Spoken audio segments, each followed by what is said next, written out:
Welcome back to another episode of The Adversity Advantage.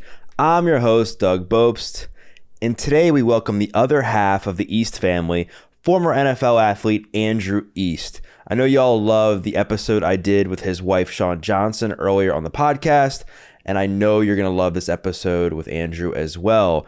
Andrew gained visibility through the YouTube channel that he and Shawn created together, which now has over 215 million views. His top 90 podcast titled Redirected focuses on those like him have had interesting career pivots. The experience he has gained through his time in the digital space has led to coaching and consulting on behalf of Google for Fortune 500 companies for how to create engaging content. So let's get this conversation going and welcome Andrew East to the Adversity Advantage podcast. Andrew East, welcome to the podcast. Good to be here, Doug. Thanks for having me. Yeah, man, it's good to see your face again. I mean, we really connected when I was on your podcast, and I really admire you for who you are as a parent, who you are as a man, and honestly, like what you've been through in your journey as a professional athlete and as your journey as a parent and entrepreneur. But maybe people aren't as familiar with like the backstory unless they've followed you for years along the ride. So guys, take me back. So you're at Vanderbilt, you meet Shawn there. So what the interesting part about that to me is that she had already kind of finished her career in your like professional career, and you're like getting ready to start. So when you first met Shawn, did you know who she was? Were you intimidated? Like, what was that like? Well, first of all, the admiration is mutual, and I am honored to be here. But I'll start, actually, the fact that I was even at Vanderbilt, in my mind, was a miracle in the first place.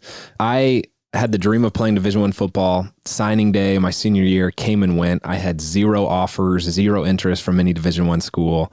And then I get a call in April. So this is past when athletes commit. This is past when normal students commit. And the head coach at Vandy called me and said they had a scholarship spot opened up. And I was like, what do you mean? Like, this is too late. This never happens this late. And he said, that they had a running back out of Atlanta. He was the highest rated recruit Vanderbilt had ever had, was tragically shot and killed. And because of this, they had a spot open for me. So anyway, I walked into Vanderbilt with kind of this duality of emotions. On the one hand, this was a dream come true. On the other hand, it happened under such tragic circumstances. But I grew to love Vandy more and more over each year that I was there. And come I guess it was my third year, my junior year there, I got a text from a roommate of mine saying, there was an article saying Shawn Johnson is considering going to Vanderbilt or Stanford for school. And this was, I guess maybe the summer of 2012. And my brother, who was an Olympic cyclist, ended up going to the Olympics in London, met Shawn there, had also read the article and was like, kind of facilitated us connecting. So I knew who Shawn was for sure. And it was not intimidating. I think, I look at a girl like Shawn and she's just an absolute force of nature. And I think the more that I could affirm her and her mission and how she could change the world, I was just excited about the thought of like being able to support her, being able to get to know her on whatever basis, whether that be romantic or not.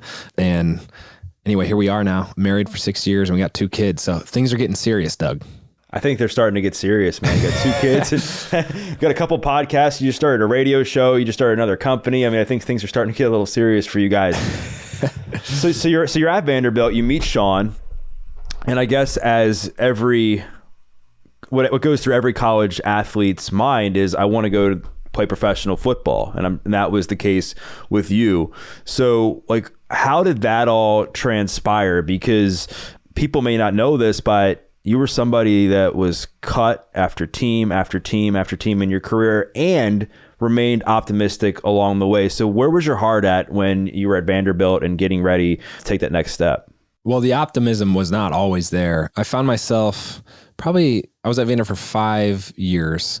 In my 4th year there, I realized that I might have a shot at making the pros. I came out of school my last year as the number 1 rated long snapper for whatever that is worth and whatever that means in the country, and was supposed to get drafted by the Pats. That didn't work out. So I got picked up in free agency by the Chiefs, and it kind of began this long and rocky road to achieving now my new goal in life beyond playing Division I football was like, man, I just want to play one NFL game.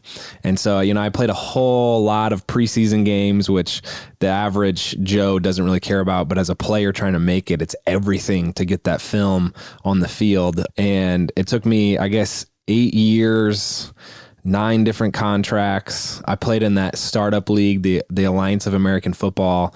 I was doing whatever I could to make that happen. And fortunately, mentioning Shawn, her career had come and gone. I missed all of it. I actually never saw her compete once, but it was awesome to have her by my side. And she was like the best support system I could have ever asked for. And so we just kept at it. And as long as I was getting calls, I was going to keep showing up and doing my best.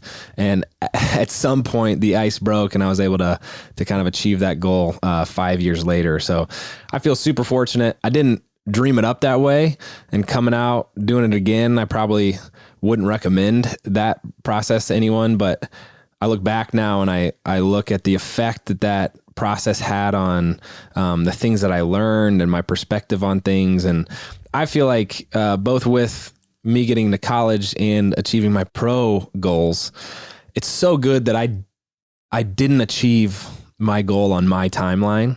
Otherwise, there would have been so much that I missed along the way, as far as like, dude, I've just been humbled continually. Even like dating Shawn was an act of perseverance. She stood me up time after time. It took me 9 months to get a second date. And it's like, that's a humbling process. And I would probably be more of an egotistical wild man than I am now, but I'm glad to have had these experiences. And I definitely want to talk about, like, we know that we talked about in the episode I did with Shawn about how supportive you were of her and her journey. I definitely want to get into that and how to be a supportive partner and that sort of thing. But you mentioned how she was there for you. And you mentioned also that you weren't always like optimistic, like during the hard times. So would you say that being with Shawn, somebody that had gone through trials and tribulations as a professional athlete, was she a big part of you developing this sense of optimism when things didn't go your way? She was a big part in developing perspective, which I think with the right perspective, you're able to gain the right sense of optimism. So her career, she went to the Olympics in 2008, tried to make a comeback, and then got injured. And so things didn't really pan out that second time around like she thought they would. And so having her there was so valuable, just from the sense that like every time I would be down in the dumps or discouraged, it would be hard for me to think of, like, have the thought that I was going to get another call and going to get signed again and have another opportunity. And she would, for all intents and purposes, be by my side, almost laughing, like with the understanding, having been through a similar situation herself, that, hey, there is going to be another day, there will be another opportunity, and you will be okay. So you just have to make it through this valley, with as few scars as possible, and make it through to be ready for the next opportunity. So like just her perspective was massively valuable. Right. That's awesome. And I think it's really cool that, like, during different seasons of struggle in each other's lives, you've been able to be there and be that rock. And it seems like during some of the hardest times of your life, like if I were to say who is the person that helped you out the most, you would say her, and then vice versa, which I think is really cool to hear. And I remember like seeing some videos you posted, like it was like, why I kind of felt bad, but I was entertained by watching you being like, hey, here I am at this team, and signed a contract, and they cut me like 3 hours later, and here I am at this team and signed a contract, but I'm remaining optimistic. So when you were shooting those videos and you were literally telling the camera, like, I'm optimistic, something good is going to happen, I got to keep my mindset, like, did you really feel that way? Or was there part of you that was like, man, I don't know what's going to happen tomorrow? Yes, it took repetitions at failure to gain that perspective. So I would say that first time I got cut by the Chiefs, that was like the darkest phase career-wise or attitude-wise that I'd gone through. And I sat on the couch for 3 months, just like not confident at all that I was worth playing in the NFL or really worthy of any career in general. And then, I signed with the Seahawks as my second team. I got cut via Twitter with them, and that one hurt a little less, or I had a little more perspective. And then I got a call from the Raiders, and we flew out there the day after our wedding, and I got cut a couple months later. And then it was like, oh, okay, I can do this. I can make it through this. Like, I've done this before. It's not the end of the world. And I do think that repetitions is a really, when you're reflective and introspective and thoughtful about them, they can provide a lot of kind of, again, perspective. But it's cool to think that through it all, like, there was a sense of purpose that I felt, where it turned from me being kind of sad and beat up about myself to I realized that this was just part of the story that I was living. And that's when we started making YouTube videos. And so like me having the perspective now as not only a football player who is failing to make the NFL, I was coming at it with the perspective of, oh, I'm telling my story. I'm a storyteller who's doing a good job of being an NFL player, not making the teams. Does that make sense? So it was like an added layer of like another character I was playing almost, or like a third party that was viewing my situation. And it gave me like more purpose and more optimism, because now I was like, hey, there's other people probably not in the NFL, like doing what I'm doing, but struggling to land a career or struggling to make their dreams happen. And if I can tell this story in an effective way, then that can help people. So to answer your question, like, it turned into me having optimism. It turned into me like finding that purpose in that, but it did take time to get there. I think one of the best ways to improve your outlook on a situation is to find a way to turn that pain into purpose. And not only that, but find a way to help somebody else who's going through that same thing. And it seems that became your main mission, was to teach people like, hey, like this isn't going to work out, but I have to remain optimistic, or something, the next thing isn't going to work out, or hey, like this is what happened, like it sucks, but I can't control it, like it's on to the next thing. And then I think that not only kind of helps like improve your outlook, because now it's not just about playing football, it's more about helping other people. And then you're getting feedback from other people that are not only cheering you on, but like, man, I've been there too. Like I keep getting fired from the same job, or I'm not getting hired by a certain company, or I keep trying to date and I can't find the right person. I go on and on with these examples of people just trying to find that right thing that they don't end up finding. I heard you say that it wasn't necessarily the journey that you wanted, but it was the journey that you needed. Like, what did you mean by that? So coming out of college as the number one ranked in my position, I had a lot of like this ego, and I feel like I was brushing over a lot of the lessons or people that I could have learned from, like gleaned wisdom from. And so getting cut and going through that journey kind of reset my pride a little bit, and had me step back and be like, okay, this isn't really about me. It's not really about me achieving this dream or goal. And it's amazing when your perspective is all about yourself and like the things that you're doing or the things that you're feeling.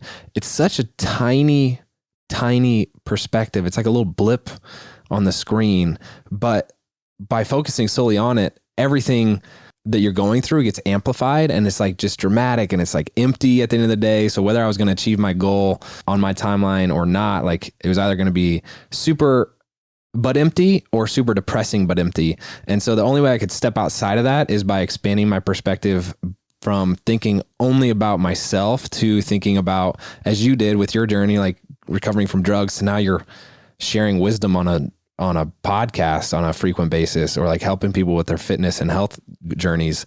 Like you got out of that rut of that unhealthy lifestyle and are now walking down this path of success for one, but also helping other people, which I think go pretty much hand in hand, because you're thinking not only about yourself and your feeling. So I feel like that's the journey that I needed was like to realize that it wasn't about me necessarily. And it took me that long to like realize that. And, you know, even from a performance perspective on the football field, I would step on the field and feel so much pressure and anxiety about how I was going to perform, when in reality, like I'm a long snapper and nobody cares about really my like I was putting way too much pressure on myself because I was thinking only about myself. Right.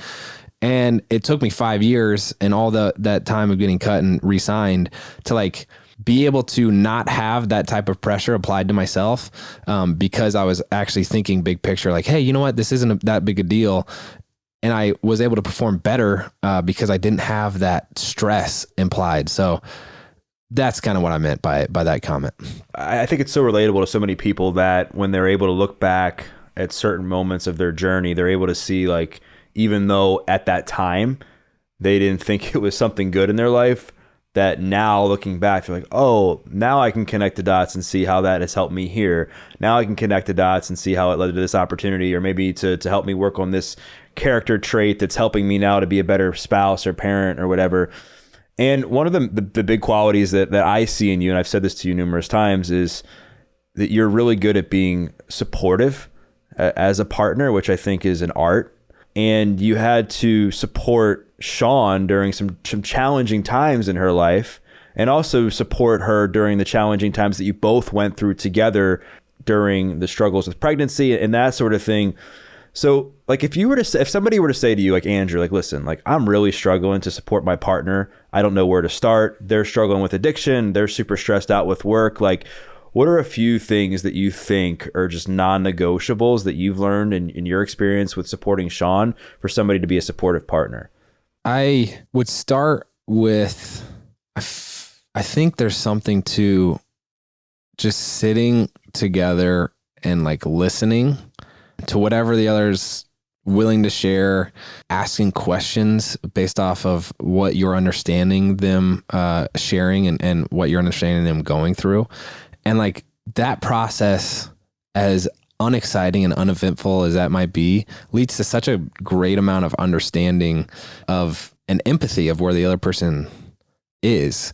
And so like, you know, I think it's a natural extension to feel some degree of frustration or sadness when Shawn is going through something difficult.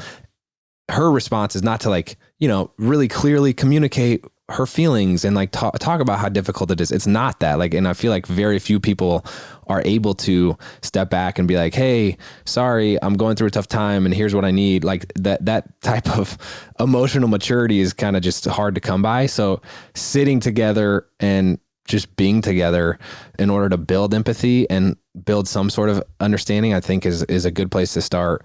And then I think understanding that there's phases and not everything has an immediate solution. So it might be like with Shawn and I going through the miscarriage, like it was just a 4-month phase of us not talking a lot, cuddling on the couch, crying a lot of arguments and disagreements about like what looks next and when that comes. So it was a phase that we got through and we needed to go through in order to love each other better, and then also move on to the next phase of our life and look towards having another child and getting pregnant again.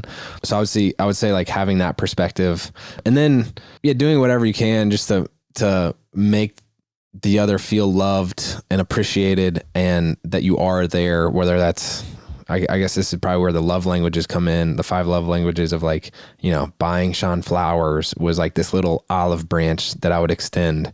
Or she loves Honeycrisp apples. So anytime she'd come home, I'd have 3 Honeycrisp apples ready for her. And that was just like it was like this comfort where she just felt loved. And like, I feel like there's this deep part of us that, you know, it's like the innocent, true personality that we have that just wants to feel loved and connected. And it's hard to get to that point, but little acts of kindness or little words of kindness can really go a long way.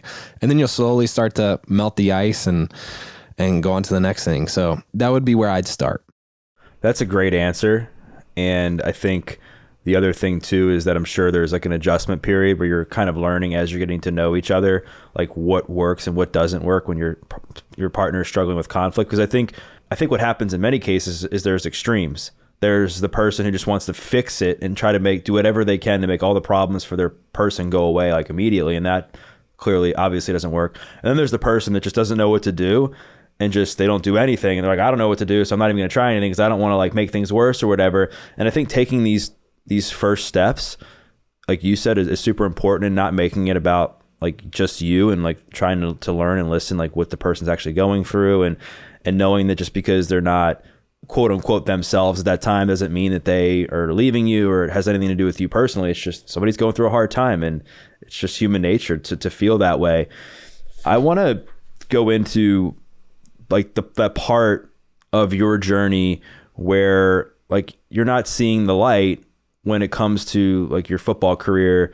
And I know you're a man of God, you're a man of faith. And I know a lot of times when people are going through hard times, whether it was the miscarriage or whether it was your career in the NFL, they lose that. And they're like, man, if God is real, like why are all these bad things happening to me? So what have been some of your best practices in maintaining your faith and belief that something greater is going to come, other than just sharing your story and helping people? Like, what's helped you do that?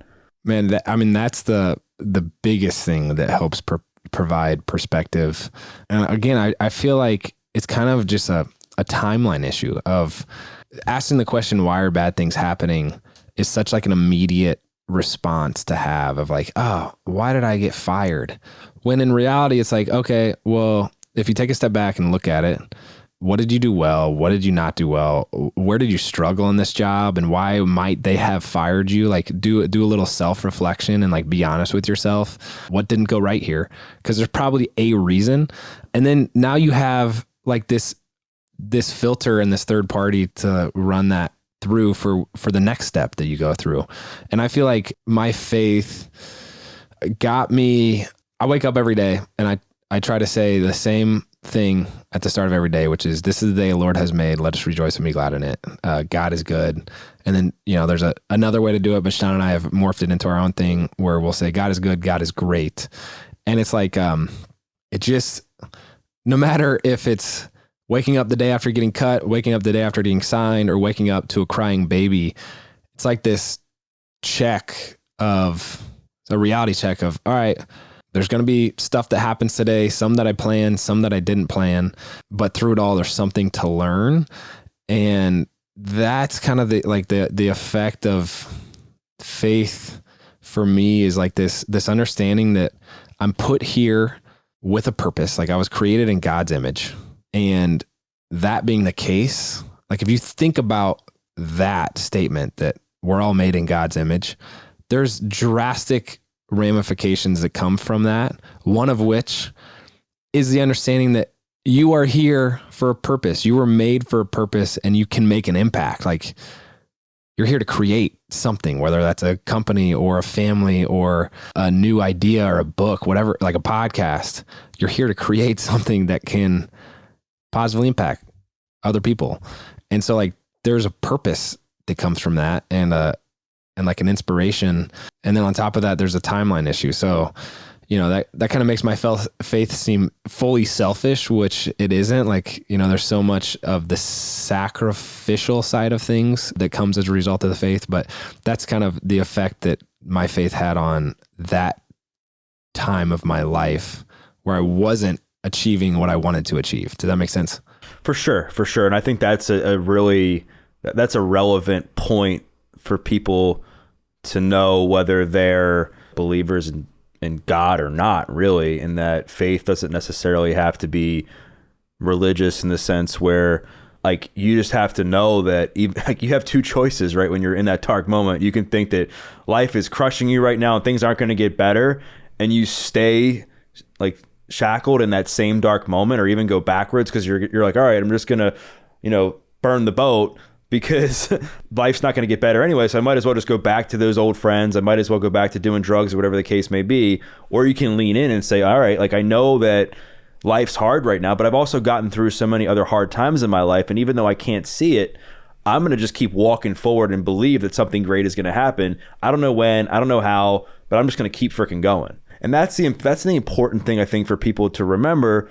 And then, yes, for people who believe in God, like myself and like you, to know like, all right, like this is the way he's created me. I know that he's helped me get through all these other challenging times. And that when I can get through these hard times, I can be more I can make more sacrifices. I can help other people once I get through this. But I think sometimes like when you're going through tough times, you have to put the oxygen mask on, and you have to know like, where can I lean into? What kind of things do I need to do? So like, what is your like list? Like, what is your non-negotiables? Like when you're overwhelmed, you're feeling super stressed, you're in one of those dark moments now as a parent, there's a lot of uncertainty with certain things right now. Like, what do you do to kind of maintain your sense of peace other than where your faith lies? I think the rough circle of things that are important to me to make me feel like I'm moving in the right direction are, one, being connected to the inner circle of my life. So Shawn, my kids, my brother, and then, I have a handful of like 2 or 3 friends. So it's like 5 people where it's like, I'm fortunate to have some pretty brutally honest people in my life who, like Shawn, freely shares when she doesn't feel like we're connecting. And it's like directly correlated that if Shawn and I aren't feeling connected, I'm not feeling purposeful. And it's like, not to say that Shawn is my mission, but like she has a really good gauge on how I'm doing and how I'm ticking. So I think that's the reason for the correlation. So that's one. And the way I connect with her in particular and my friends is like just intentionality. And so Shawn and I connect over, it could be a 10-minute conversation. Sometimes we have 3-hour conversations, or we're just discovering like a new topic together, or like philosophizing, or, throwing hypothetical situations at each other and like kind of getting to know each other and ourselves in a new way. We so much enjoy doing that. And then on top of that, I feel like I love going back to perspective, like gleaning. I love reading biographies or classics just because it does provide like this, almost like this sense of brevity on the one hand, where, these great men, Abraham Lincoln or Benjamin Franklin or John Rockefeller, have come, done their thing and gone. And it's like, okay, that'll be me. It's just like that little middle portion, like that I'm trying to fight through right now. So it's like that provides perspective, and then also just hearing others' experiences and almost empathizing with their adversity. So I love reading because of that effect. And then, fitness for me is fun. And I feel like whenever I'm competing at something, whether that be, a new lift or a mile run time or what, like I'll compete at anything. It could be ping pong, but I feel like competing physically just gets me in this zone where I'm like, there's nothing else on my mind. I'm like just there in the moment, and I get a lot of joy out of that. And it has nothing to do with winning or losing. It's just like being there in the moment. Could be learning a new skill physically, but I'm like actively engaged. I just love that. That's super cool. And I like how you talked about like when Shawn isn't feeling as connected to you, it's because you're not feeling as connected to your purpose or your mission or whatever. I think it's awesome that you guys have that relationship where you can read each other like that. And then also that you value the people you spend time with, and also that you keep it close. Cause I think a lot of times people base their level of happiness off of how many connections or people that they're constantly seeing on a day-to-day basis. And I think from experience, quality definitely matters over quantity when it comes to your relationships. Like I think it's always better to have a few deep, like ride or die connections and relationships versus having like 100 that are just surface level, right? But you hit on something that kind of brought up a question I was going to ask, and that given your background, you're super competitive. Given Shawn's background, she's super competitive. Does that ever become a problem in what you guys do? We've learned to set boundaries around that. Gosh, when we were dating, we were like so excited because we shared this passion of sports and fitness. And then, we worked out a couple dozen times together, and it turned into us each imposing our knowledge of working out or form on the other person. And so, I'd be doing heavy squats and she would be telling me, I'm doing it wrong. And I'm like, don't talk to me. I'm working out here and I'm hurting. So get out of here. So, we learned to respect each other through that. But yeah, we have a blast. Like, we go through phases of competing against each other. So like with our first child, we would put her down to bed at like 7. And then the impulse was that we were so tired, we just wanted to lay on the couch, but we were like, okay, no, we got to do something together to like progressively build our relationship. And so we would play cornhole against each other. And we had this, like, we probably played for 2 or 3 months straight every night after we put our daughter down. And we just had like this running scoreboard of cornhole games. I won, of course, Doug, but with little things like that, with little cheeky games, we can compete with each other. But it's fun too in work. And I'm fortunate enough to be business partners with Shawn. We have learned which domain each of us is an expert in. And so like we kind of will take charge or let the other take charge, and one of us step back and humble ourselves. based off of which domain like the other person owns. And so like we're very competitive in that sense too, but it's like a really fun dynamic there. Yeah.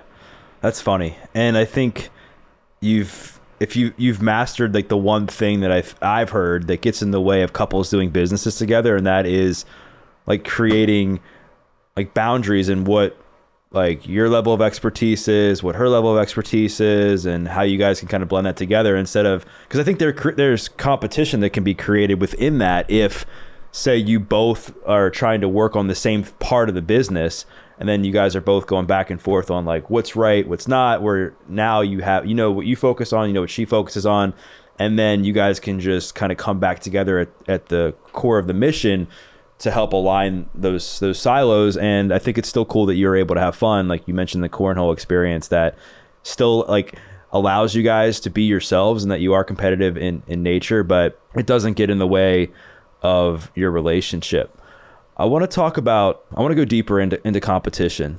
And I think we live in a world where the success of somebody, I'm not saying this is right, but I'm just saying I think it's pretty true, where people think you're successful based on the number of followers you have, what you've achieved maybe as an athlete, how much money you make, you know, what kind of things you've done in the world.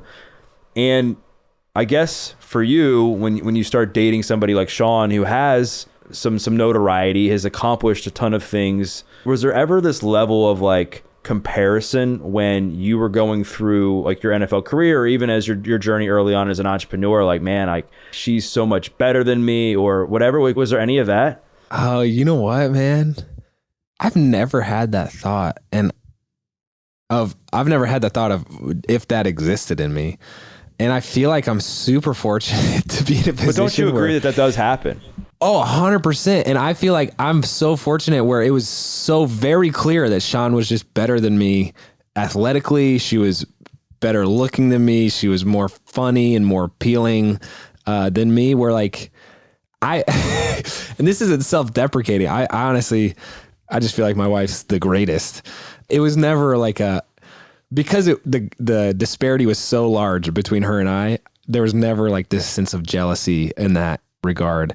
And also credit to her in multiple ways, like both with previous dating relationships or how she, you know, she's so unique in so many ways, but there was never one time where like, as we're talking about previous relationships, she made me feel jealous. Like she's so gracious in how she communicates that and everything else, really, like with her career accolades or with all of her talents. Like she's so humble, which I would say that's the one quality that really like attracted me to her, was like this sense of she's clearly so talented and so gifted, but she doesn't flaunt it. And it's because of her that I don't feel jealous. So like, I feel very fortunate in that sense. Yeah, it's really cool to hear, because I think a lot of people, they fall into that trap of just comparing themselves to their partner, and then they start to feel insecure, and that starts to play out in just so many negative ways in the relationship. I don't know how much this played into it, but I was a middle of 5 kids. So I was like used to kind of being swept under the rug, or like literally I would be forgotten places. And so I guess bringing that into Shawn and I's relationship, like literally we'll go to an event and I'm just the one taking pictures for everyone who wants to stand by Shawn and like take a selfie or like get to meet her. And like, I have learned that the greater Shawn is, the cooler things that she does, the more that she accomplishes, and the more that I can help her do that, the better we both are, right? Like we're both better off with her succeeding. And I feel like having that team mentality, again, maybe it's me being a long snapper and like not being a substantial contributor to the team like the quarterback would be. And I just have never been used to being the one receiving praise. Fortunately, it's forced me into this team mentality of, if the team succeeds, we all succeed. So that's kind of been how I've tried to approach at least Shawn and I's relationship, where it's like, dude, I don't freaking need my name in articles or on podcasts or on awards. Like, I feel self-confident that I'm helping her achieve her mission. And like, there's power to that. So the more we can make the world know Shawn, I feel like the better the world is off as a whole. So that's kind of the reason we started our YouTube channel in general, but you got to have a team mentality, you know? For sure. And long snappers are important. I mean, gosh, a botched snap or a missed extra point. I mean, come on, those add up. But yeah, I appreciate that, Doug. Yeah, of course. And it was funny. I was talking to our mutual friend, Jason Tardik, and I kind of asked him the similar question. And he said something that I forget exactly what he said, but it was something along the lines of it depends on what you're measuring success as. Like if you're solely focusing your level of success based on social media followers and finances and that sort of thing, then like essentially you're setting yourself up to lose because maybe you aren't making as much money as your partner. Maybe you don't have as many followers, or maybe you haven't won as many awards or whatever. But like what are your strengths and what are you doing to be successful? And maybe it is, like you said, being that strong support system, or maybe it is being the one that is there to comfort her during hard times, or maybe it is just being the consistent like man and person it helps keep the family together. I'm just throwing things out there, but you see what I mean? Like choosing different things to measure success off of. It's just kind of like the gym, where if you solely measure your level of success based on how much weight you're losing, you're going to be upset a lot of times, because sometimes scale doesn't move. Just reality. You have to say, okay, like what are some other things that are going well? What else am I doing? Am I getting stronger? Am I, hitting the gym more consistently than I was years before? Is my energy better? Are my relationships better? And then I think over time, you're going to feel a lot more optimistic about your level of success. Let me tell you how I have learned to measure success, and the metric that I feel like is worth pursuing. And that's how close can you get to your purpose and your why for being on this earth when you are and who you are. So it's like, I think I alluded to this when you and I talked, but I have a buddy who got 2 degrees from Vanderbilt. We were roommates for 3 years, grew up in similar family situations, and made some pretty tough decisions where he was, abusing substances, and then maybe even tried to take his own life. And like, it's because he had all of the metrics of success. He had a great job. He had the educational bona fides, if you will. He had the wife, but he didn't have the purpose, man. And it's like, dude, there's a story about JFK going to visit the NASA facilities when we were trying to put a man on the moon. And he stops and talks to a janitor. He asks him, like, what's your job? And the janitor looks him in the eyes and says, I'm helping put a man on the moon. It's like, dude, that guy wakes up every day with a purpose. And like, is he successful based off all these metrics that you previously mentioned, like with the titles and the awards and the money? Probably no, but he wakes up, he's successful in the sense that he knows what the heck his purpose is, and he can wake up like excited about contributing to that and pressing towards it. So it's like, freaking, man, that hits so close to home of just understanding what's important in life. And it's not money, it's not followers, it's purpose. Like, so figure that out, that's where we should start. Yeah, absolutely. And like, as I've like gone and gotten older in my life, I've learned to realize that it's not about any of that. Because there was times where I thought that was it. Like, I was like, oh, like once I get to this level of fitness, I'm going to be happy. Or once I date this type of woman, I'm going to be happy. Or once I make this amount of money, I'll be happy. And then you're just on to the next thing. It's like, all that's kind of fleeting, and what stands true and what remains the same. And I think what has helped keep me optimistic during hard times, especially, is my purpose, and knowing that this is the way that things are meant to happen, and things are happening for me. And that, like, what am I doing to help other people? Like, what am I contributing to certain relationships? What am I doing to better myself in a way that I can be a better man, and I can be a better potential, spouse or father or whatever it is, because there's a lot there that you can control. Like, social media could go away tomorrow. We have no control over that, right? Money could somehow, get adjusted in a big way tomorrow. We have no control over that in certain ways. But what we do have control over, like as you said, is like what we stand for, who we are, and are we like moving towards that goal, that are we achieving our purpose and our mission in life to help other people. And with that, like, as if you couldn't add another thing to your life between having 2 kids, marriage, a couple podcasts, business, you decide to start this company, Family Made, which if I understand is just another content arm of your company to help just spread some inspirational, motivational, and encouraging and real content. So talk about like what drove you and Shawn to create that and what people can expect from it. Yeah, well, I feel like a good indicator for how close you are to your purpose is how well you're serving other people. And, Shawn and I got to a point where Shawn is just an icon in so many different ways and inspires so many different people. Like we'll walk into a room and girls will just start crying, right? Just because that's the inspiration that she's provided for so many people.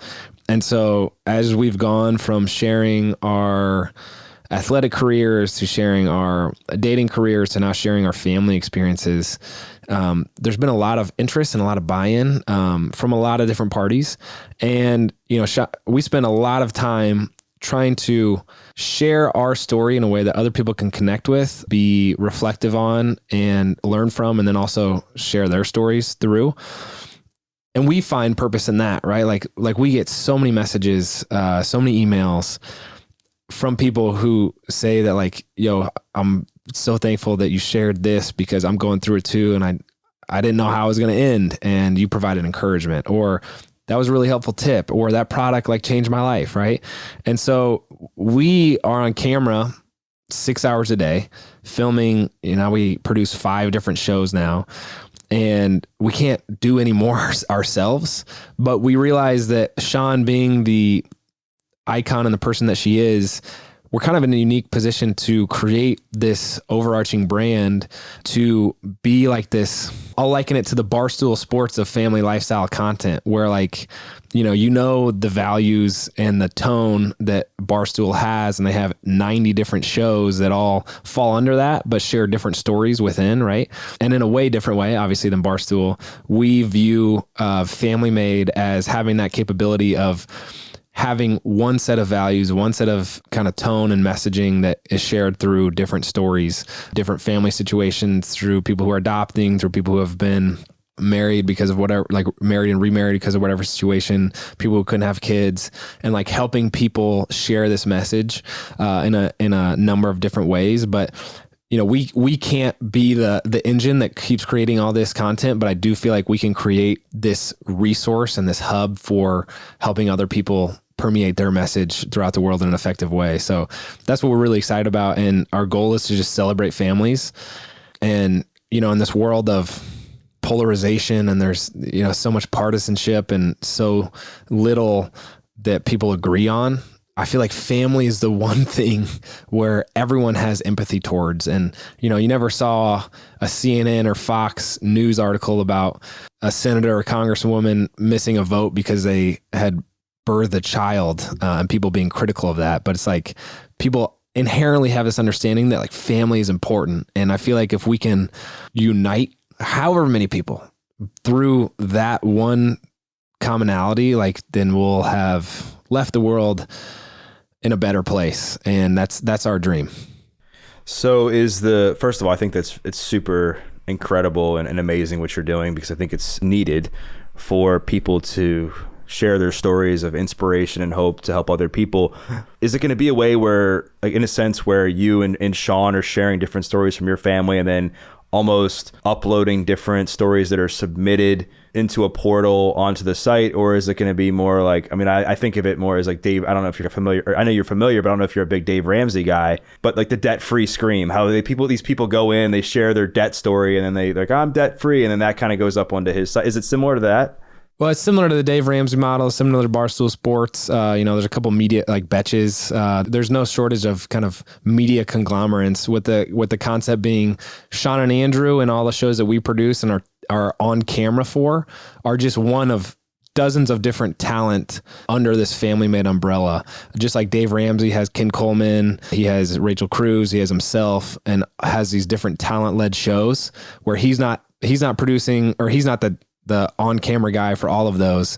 But that if you're listening to a Rachel Cruz show or, a Ken Coleman show, they're still coming at it from our goal is to get you debt free. Like that's their value set and their messaging, but kind of different silos of how they're attacking that, if you will. So, it'll be couple things, our podcast, it'll be the East Family YouTube channel.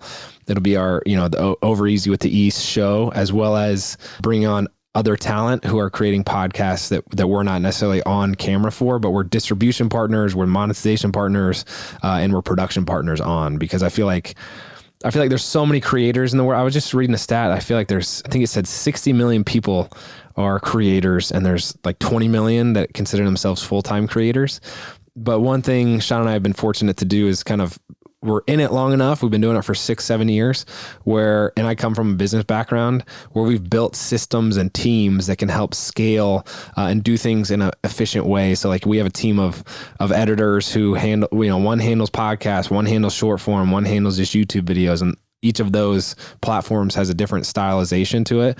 We also have, the talent booking side of things. We have the manager side of things. We have the sales side of things. And like a lot of people don't have this team set up in place, but they do have an amazing message that needs to be shared with the world. And so if we can help people monetize content that then encourages them to create more of that content, or unlocks more time for them to quit their job and create more of this content because now they have the income to support that, then that's a win for us. If we can help people create a higher quality podcast, like both with audio and video, that's more shareable and more recommended on all the algorithms and platforms because of the quality of the product itself, then that's a win for us. And we've just been able to figure these things out through failure ourselves, and we're excited to share with other people.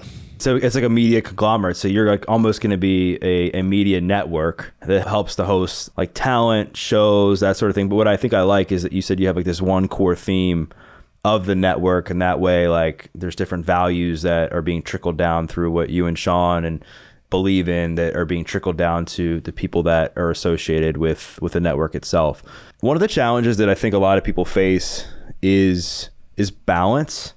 And I think there's two things. One is that they're constantly trying to achieve this thing that, in my opinion, doesn't exist, and that's balance in itself. That I don't think there's never going to be times in my opinion where everything is always equal and where you're allocating your time. I think it changes based on the season. And then there's the people that just have no idea where to begin. They're so overwhelmed and they have no plan on how to delegate their time and energy and that sort of thing. So given that you guys have so many different things going on, how do you do it all? Like, what are some of your best practices to make sure you're prioritizing the right things? You're protecting your energy. You're able to continue to be the father and the husband that you want to be, and that sort of thing. Well, over the past 3 years, Shawn and I have aligned ourselves on the mission that we have together, supporting each other in that, and then also coming up with, based off that mission, the priorities that we have. And then from that point forward, once you understand like what the mission is and how to prioritize things that help accomplish that mission, then it's just a game of like, what are we going to sacrifice to get there? And I don't mean like, slash and burn, like sacrifice everything to achieve the mission, but it's like, okay, first and foremost, Shawn and I want to have a really fulfilling, really purposeful family life where we raise responsible, world-changing kids. And so if our career ever steps over that, like we're going to sacrifice the career, right? Like we're going to stop pursuing this. But that being said, our secondary mission is like to responsibly use the talents and gifts that God has given us through, building what I feel like we were put here to build. And right now it's family made. And so that means sacrificing, going out and drinking 3 nights a week and, throwing down on Broadway here in Nashville, or that means sacrificing video games or watching all the sports that I would love to watch myself. So it's kind of like this process of prioritize, wean. You got to figure out what's important and then sacrifice the things to actually pursue that.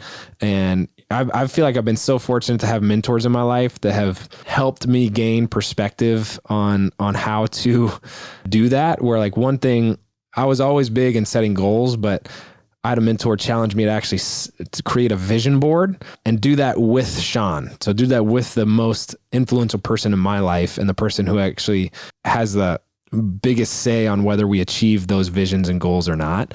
And so, now we do this big 1 day a year. We'll sit down for an entire day, evaluate last year's goals and how we did with them and how much we achieved with them or didn't achieve, and then make goals for next year. And so like we're very aligned with that. And I feel like that's been the biggest change from feeling like we were treading water or feeling like we were creating resistance with each other, achieving that mission. And then actually like saying, okay, no, we're doing this. And anytime that Andrew's working till 7 PM, it's because he's pursuing this mission or this goal, and I can support him in that, and understanding that like, yeah, there's ebbs and flows and you will sacrifice, but that's been huge for us. I think that's a really important thing for people to hear, is that like there are going to be ebbs and flows, and there is like this prioritize and wean thing that happens where you're like, all right, we're launching this thing, so all of our energy right now has to be in family made, and then we'll wean back off of that once the launch is done, and then we'll prioritize like this thing that is next, or this thing that maybe got put on the back burner for a bit, and then you just kind of rinse and repeat.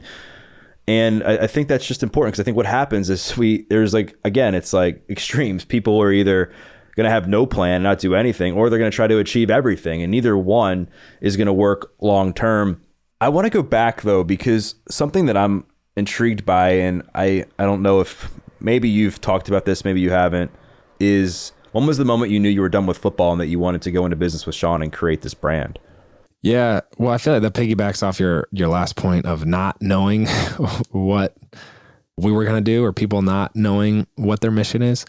And again, it takes reps. Like if I was going to write a book, I feel like right now that would be a title of it, is do reps.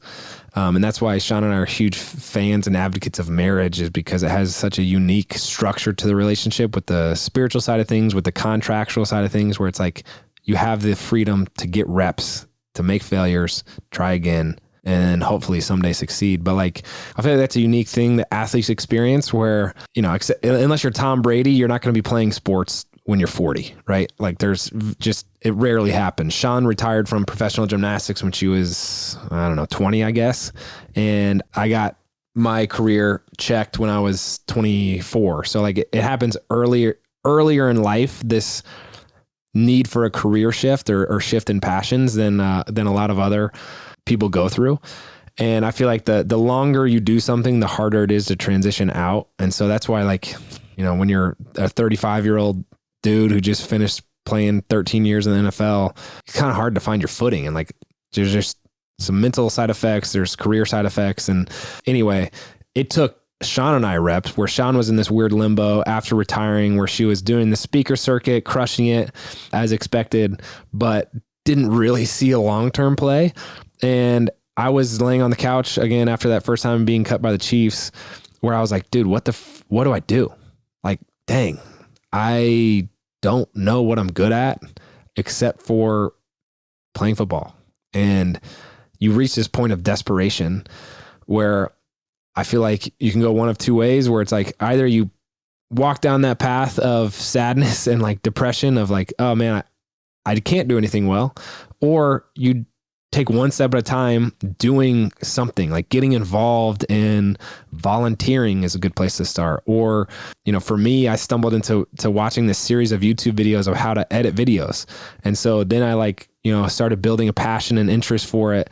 And now like, I love it, dude. I live for this media game. Like, it's so fun, and there's always something to tweak. Like, oh, how can we get the lighting right? How can we dial in the camera angles? What type of lens is best? What cord is best? Is it going to be the gold plated, or like what soundboard to run it through? Like, there's always something more for me to learn. I love it, but it took me taking one step down. Initially, I was doing home remodels, and I was like, this isn't it for me. Like, I was not pumped.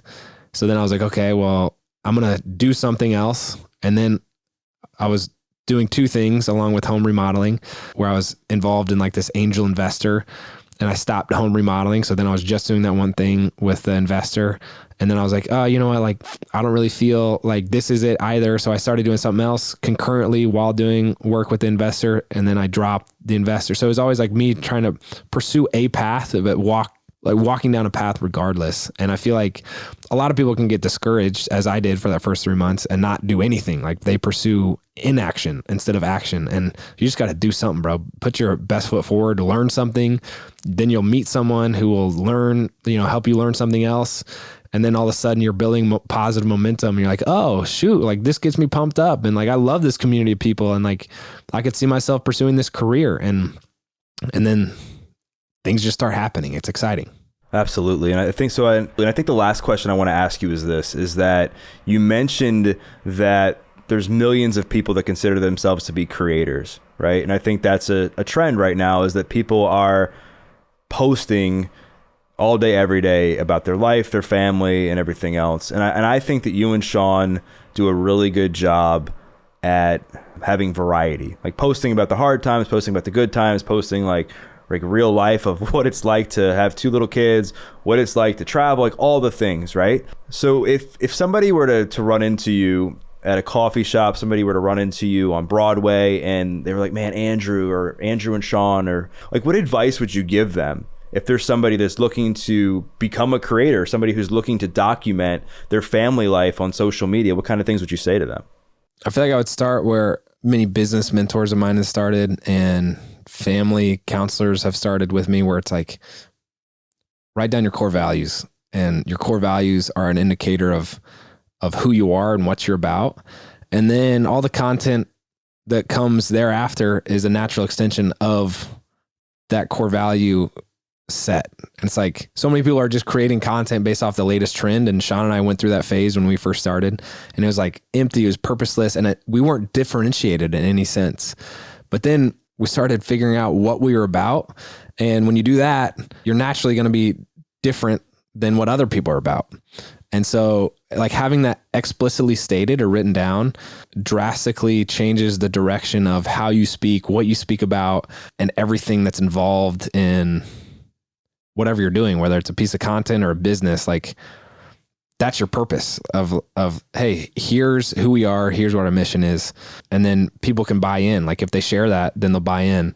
And I feel like, there's naturally going to be some missions and some value sets that are more widely appealing to a larger group than others. But again, it's not necessarily the group size that matters. Right. It's definitely the quality. And the one thing that I believe is pivotal, and this, I guess you can relate this back to football, is having a playbook, like knowing what you're about, knowing where you're going to go, having that vision, having those core values to build off of, so that you're able to have this thing in front of you and say, like, all right, this opportunity comes, or maybe I want to participate in this trend, or maybe I want to start documenting this, but does it align with our values? Does it align with where we want to go? Like, does it align with like our mission, our purpose, and that sort of thing?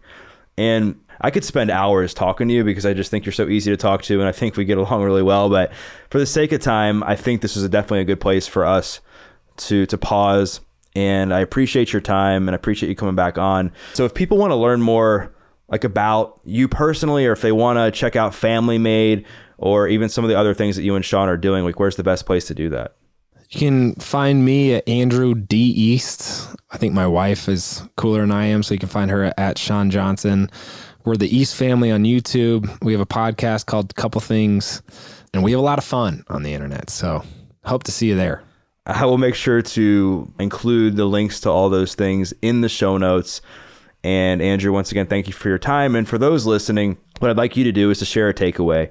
Maybe it was something that Andrew said about how he remained optimistic during his NFL career. Maybe it was something that he said about being a supportive partner. Maybe it was something that he said about the mission of Family Made. Whatever it was, tag Andrew, tag myself, because we'd love to hear your feedback. And we once again thank you for listening to this episode of The Adversity Advantage. I'm your host, Doug Bopst, and we'll see you next time.